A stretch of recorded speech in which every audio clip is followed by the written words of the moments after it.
everyone and welcome to my channel Commerce Minded. My name is Priya Anand and in this video we will be discussing our 11 accounting principles in 11 minutes. So let's quickly start with our first principle, accounting entity. ये principal क्या कहता है? Accounting principle कहता है कि एक owner अपने business से हमेशा सेपरेटेड ही रहेगा. मैं आपको एक एग्जांपल देती हूँ. लेट्स से मैंने अपने बिजनेस में कोई सेल करी है तो वो अकाउंटिंग में जाके रिकॉर्ड होएगा but in the name of my company. जैसे जियो मार्ट का एक सुपर स्टोर खोला था रोहन ने, तो वो जियो मार्ट ही रिकॉर्ड होएगा in the name of Jio mart. Rohan के नाम पे कोई ट्रांजैक्शन नहीं रिकॉर्ड होएगी. तो इसलिए कहा जाता है कि एक बिजनेस अपने ओनर से सेपरेटेड रहता है. एंड वन मोर पॉइंट, अगर ओनर कोई कैपिटल डाल रहा है तो वो कैपिटल क्रेडिटेड होएगी, क्रेडिट होएगी. क्यों? क्योंकि वो कैपिटल लेट्स से 10 लाख रुपए उसने इंट्रोड्यूस करा है अपने बिजनेस में, तो वो 10 लाख कंपनी के लिए लायबिलिटी हो जाएगी टुवर्ड्स द ओनर. तो एक बिजनेस लायबल है 10 लाख रुपए अपने ओनर को देने में. तो it means the business actually the owner is the liability or you can say a creditor of any business. Why? Because उसने एक capital introduce करी है अपना कैश देकर. तो इसलिए कहा जाता है कि ओनर और बिजनेस एक सेपरेट होते हैं. उनको हम एक जैसा नहीं कहते क्योंकि एक ओनर अब बिजनेस के लिए क्रेडिटर होता है. Next we have money measurement concept. Money measurement principle कहता है कि जितनी भी ट्रांजैक्शंस मनी से रिलेटेड है, पैसों से रिलेटेड है, वो ही ट्रांजैक्शंस रिकॉर्ड होंगी. That's it. और कोई ट्रांजैक्शन की जी भैया मेरा बॉस बहुत ही अच्छा है, मेरी कोलीग बहुत सुंदर है, ये सारी ट्रांजैक्शंस नहीं रिकॉर्ड होंगी. Next accounting period. मैंने अकाउंटिंग पीरियड के बारे में बताया है पहले भी, जो कि 1 अप्रैल से स्टार्ट होता है, नेक्स्ट ईयर 31 मार्च को खत्म होता है. तो हमारा बिजनेस अकाउंटिंग पीरियड्स में डिवाइडेड है. क्यों? ऐसे तो भैया बहुत लंबा बिजनेस है, ये थोड़ी 2-3 साल की ट्रांजैक्शंस, एक बार कोई भी ट्रांजैक्शंस जो भी रिकॉर्ड हो रही हैं तो मैनेजमेंट 3-4 साल बाद देखेगा नहीं. हम अपनी ट्रांजैक्शन, अपनी फाइनेंशियल स्टेटमेंट्स हर साल अलग अलग बनाते हैं. क्यों? ताकि मैनेजमेंट को, ओनर्स को, गवर्नमेंट को, सारे यूजर्स को इंफॉर्मेशन पता लग सके इस अकाउंटिंग पीरियड इंटरवल पे. उसको भी पता हो कि भैया बिजनेस में चल क्या रहा है, का क्या फाइनेंशियल पोजीशन है, कहाँ स्टैंड करती है. तो एक business accounting period that is for 1 year में डिवाइडेड है. This accounting period, next accounting period, next next next. Okay, now next full disclosure principal.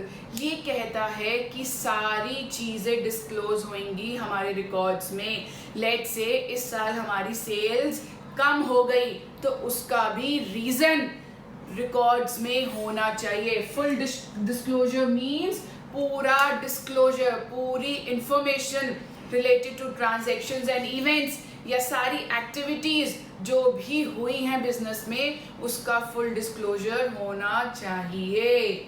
Next materiality principle. ये प्रिंसिपल कहता है कि जो जो इंफॉर्मेशन मटीरियल है, मतलब जो जो बहुत इंपॉर्टेंट है, जो रेलेवेंट है डिसीजन मेकिंग में, वो ही आइटम्स रिकॉर्ड होनी चाहिए.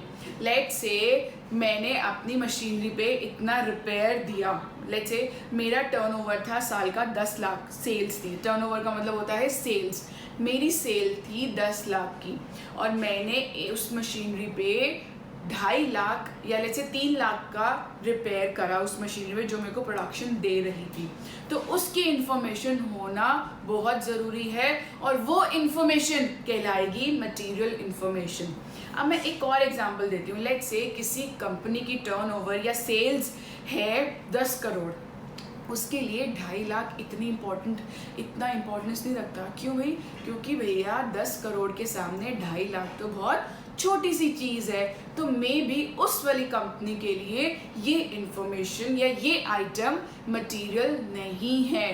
तो ये डिपेंड करता है कंपनी टू कंपनी में कि कौन सी ट्रांजैक्शन, कौन सी इंफॉर्मेशन उसके लिए मटेरियल है, और वो ट्रांजैक्शंस की इंफॉर्मेशन होना बहुत इंपॉर्टेंट है for further decision making by management. Next, prudence and conservatism principle ये कहता है कि भैया do not anticipate profits but provide for all losses. जितने भी लॉसेस इनकर करे हैं कंपनी ने, उसकी तो इंफॉर्मेशन होनी ही चाहिए, बेशक तुम प्रॉफिट रिकॉर्ड करो या ना करो।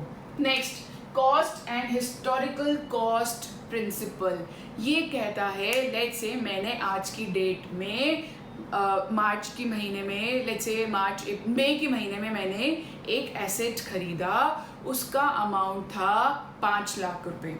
अब नेक्स्ट ईयर जब मैंने मई में इस साल खरीदा, अब नेक्स्ट ईयर मैं अपने फाइनेंशियल स्टेटमेंट्स कब बनाती हूँ? नेक्स्ट ईयर मार्च में, एज ऑन 31 मार्च। उस टाइम पे इसकी कीमत बढ़ के हो गई 6 लाख।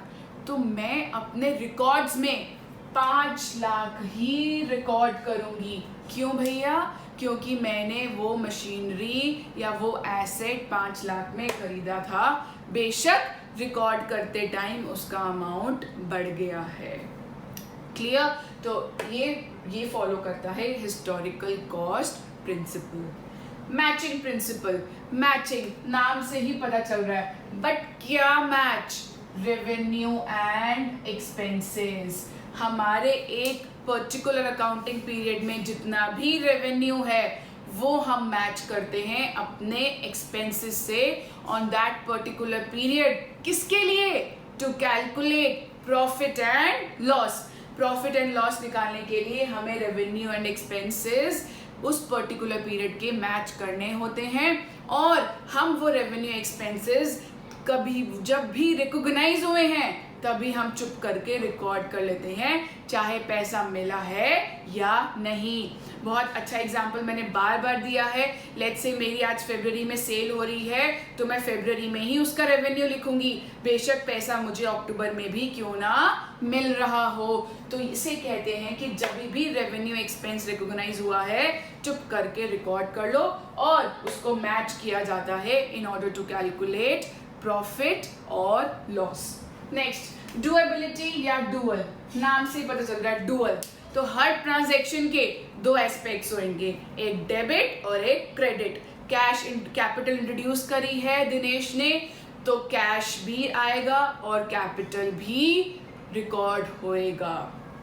क्लियर? कोई गुड्स खरीदे हैं तो गुड्स भी रिकॉर्ड होंगी, कैश गया है तो कैश भी रिकॉर्ड होएगा ट्रांजैक्शन में।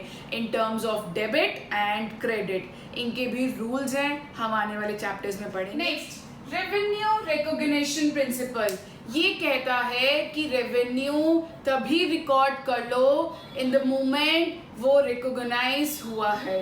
लेट्स से ये एग्जाम्पल भी मैंने बार बार दिया है, मेरी सेल फरवरी के महीने में हुई है, तो वो रेवेन्यू उस सेल का मैं फरवरी में ही रिकॉर्ड कर लूँगी, चाहे मुझे पैसा उसका अक्टूबर में भी क्यों ना मिला हो।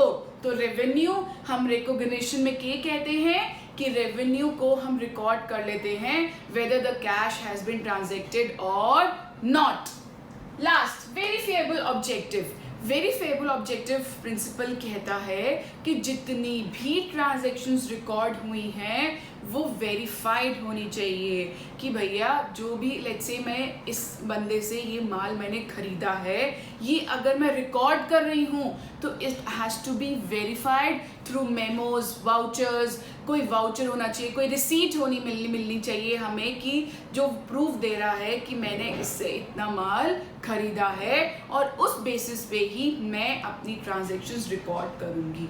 और वो बायस नहीं होना चाहिए किसी भी चीज़ को लेके। That's why we say that all the transactions which are recorded should be verified. So that's all for this principle, very easy. और अगर आपको अच्छे से समझ आ गया है तो सिर्फ की टर्म्स याद रखिए, की वर्ड्स, इंपॉर्टेंट टर्म्स याद रखिए, और अपनी लैंग्वेज में भी लिख सकते हो.